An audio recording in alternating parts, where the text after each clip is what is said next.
There's people that will tell you too much coffee's bad for you. Don't listen to them. You don't need that kind of negativity in your life.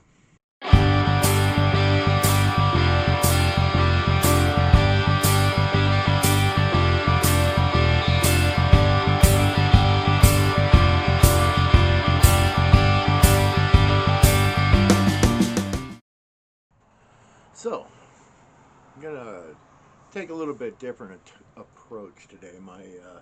My shoulders need a break from chucking blocks, and I just feel like I better take it a little easy today. So, I'm down in the workshop. I'm gonna show you Cadence's input on the Earthquake 5-ton electric wood splitter. She made a little short review thingy for me the other day, and we'll talk about how the Ryobi 40-volt brushless chainsaw and the Harbor Freight ATV winch on Brutus are doing now a year later. And I'll let you decide for yourself what's worth buying and what ain't. Just going to give you a good, honest, break it down for you.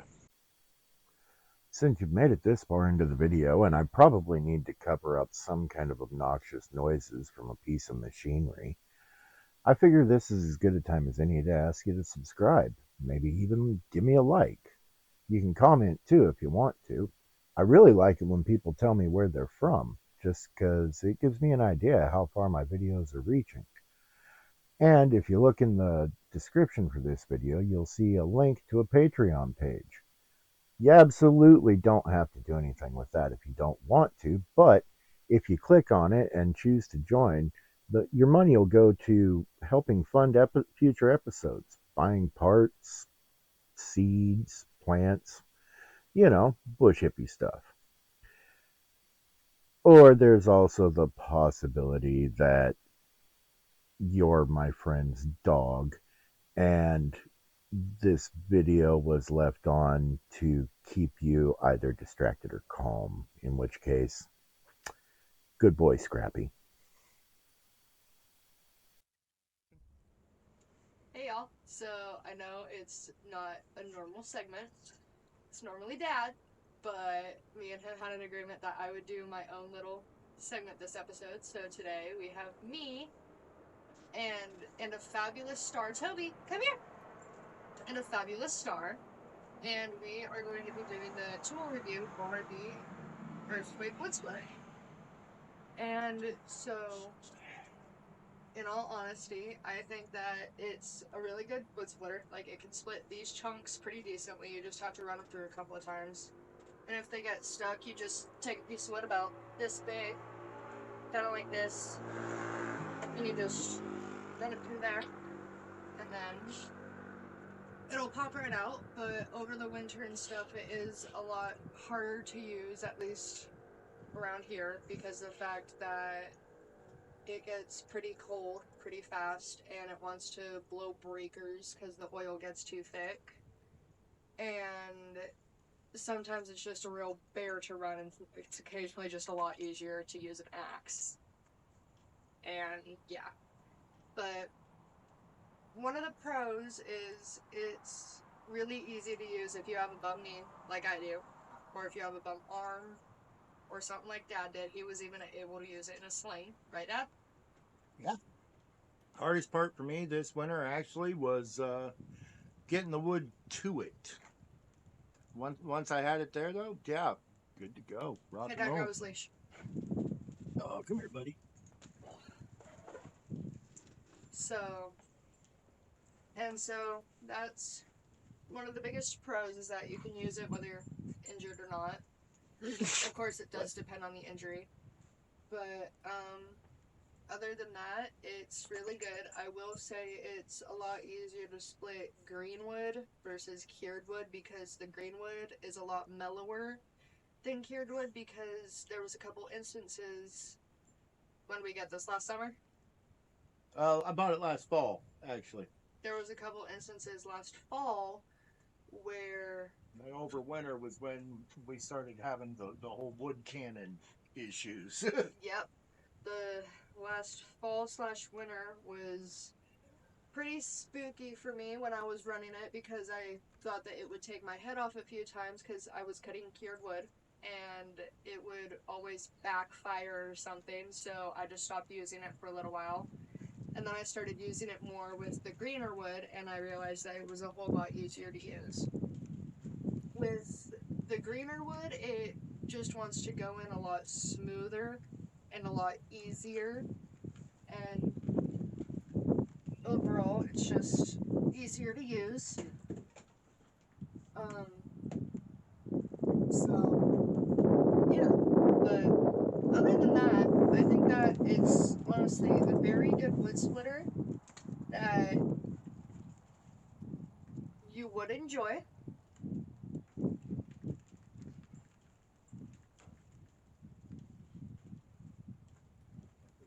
Check your tags.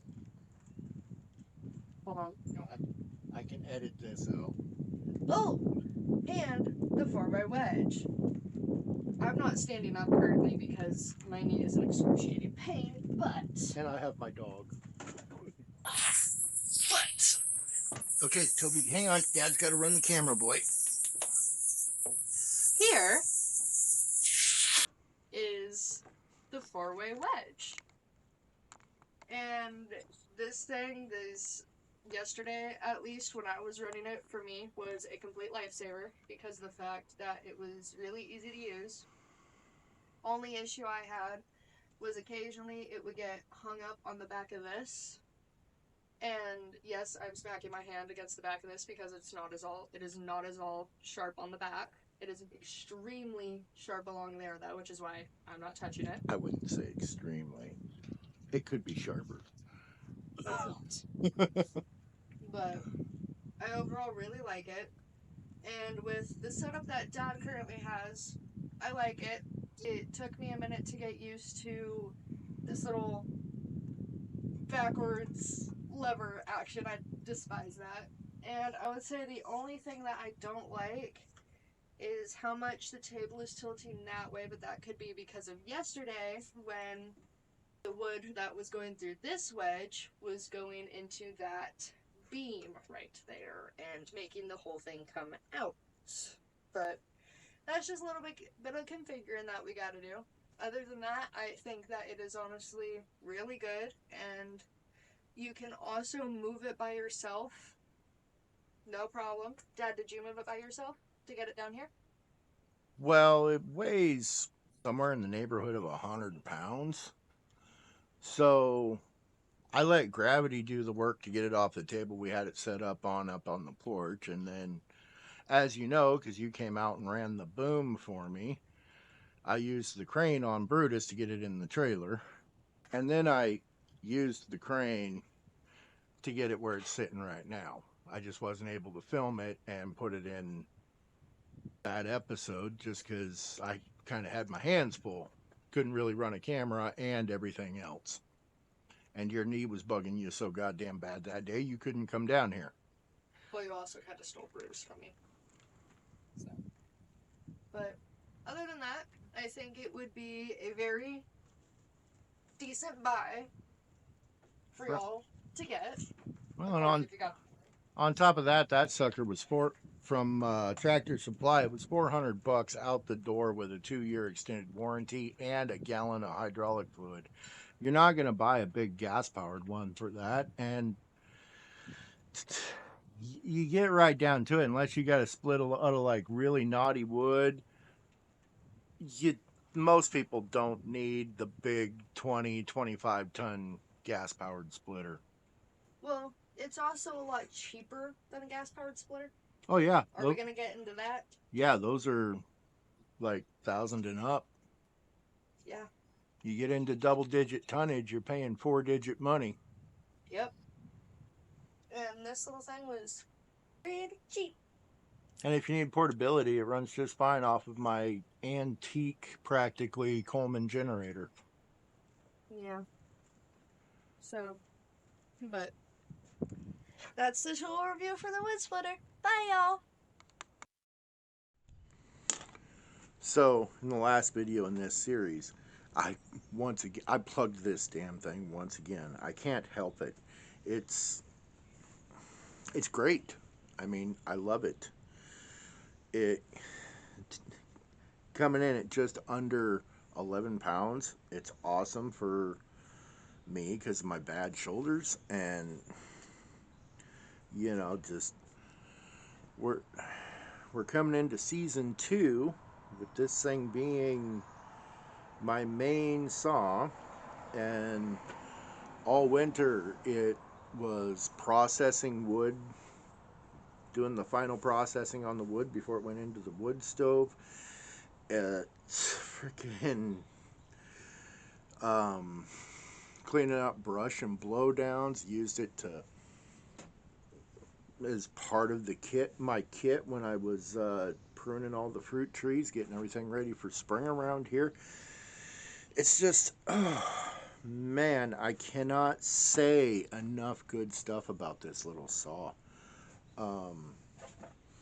Recharge time on the one of the batteries does seem like the run time is down a little bit. However, there were quite a few times over the winter where batteries got left out overnight in the freezing cold, and lithium batteries really don't like that. So it may have shortened the run time, but the recharge is still just as good. I can still pretty much work this saw all day, just swapping out batteries as they get dead, you know. Craziest thing, I don't know if it's just because I'm that good at running a chainsaw. I know that sounds pretty damned arrogant. Or it could just be because of how well made it is, but I have not had to file this chain yet. And it's still, yeah, it's very sharp. Uh, I'm not bleeding just because, being diabetic, I have to poke my fingertips several times a day. So my fingertips are pretty much armor plated, but I can shave callus off with the teeth on this saw. I mean, it's great. Ryobi really knocked it out of the park on this one. It's just a good, solid, all-around piece of yard equipment. And now, in full honesty, okay, this is not the only chainsaw that I own. I still have my gas-powered steels, but I see absolutely no reason to go buy a small gas-powered chainsaw. I've had some over the years, little steel, little steels in the 20, 21 to 25 range. And they're good little saws. It's just, this does everything they can do without the noise, without having to wrestle with it to get it started in the cold. I just pop a battery in right there, and she's ready to rock and roll. The only downside that I have found to it, and it's part of why I'm so amazed at how good a shape this chain is in. Since you're not stopping periodically to top off the gas tank, you will run the chain dry a lot. In fact, the oil tank is empty right now, and I didn't even fucking freaking know it. Uh, so, yeah. Looks like I'm going into town later today because that was the last of my bar oil that I put in there last time I went out and worked this sucker. I'm also not entirely convinced that the oil tank does not leak. But even a high-end gas-powered saw will leak bar oil. It's the nature of how the darn things work. And yeah, very happy with this still a year later. Planning on using it mostly over this year unless I hit something, got to deal with something big enough that I actually need my 29 Super, or honestly, if I need the 460, I'll probably just hire someone to deal with it. So, moving on. So, another one of the things that I did last year to make life easier on myself was I added a winch to the back of Brutus the garden tractor. I didn't get too carried away with that, just 2,000 pound 12 volt ATV winch from my local Harbor Freight. And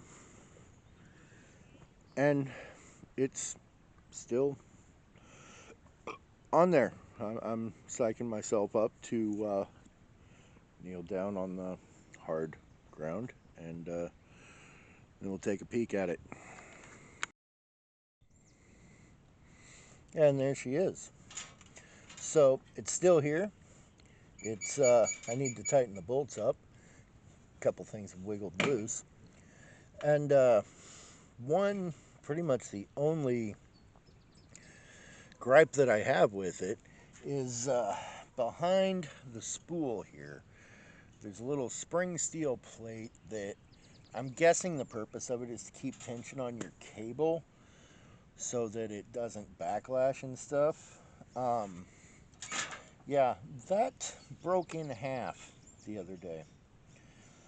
Now, as you can see here,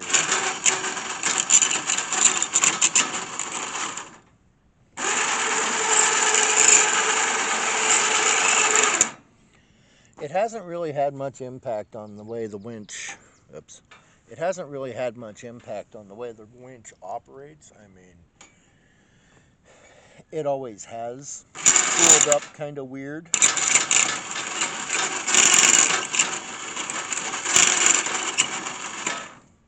There are some unhappy gearbox noises that are starting to come out of there on the spool out. But spooling in, it, yeah, with this boom that I've added on, it's picking big stuff.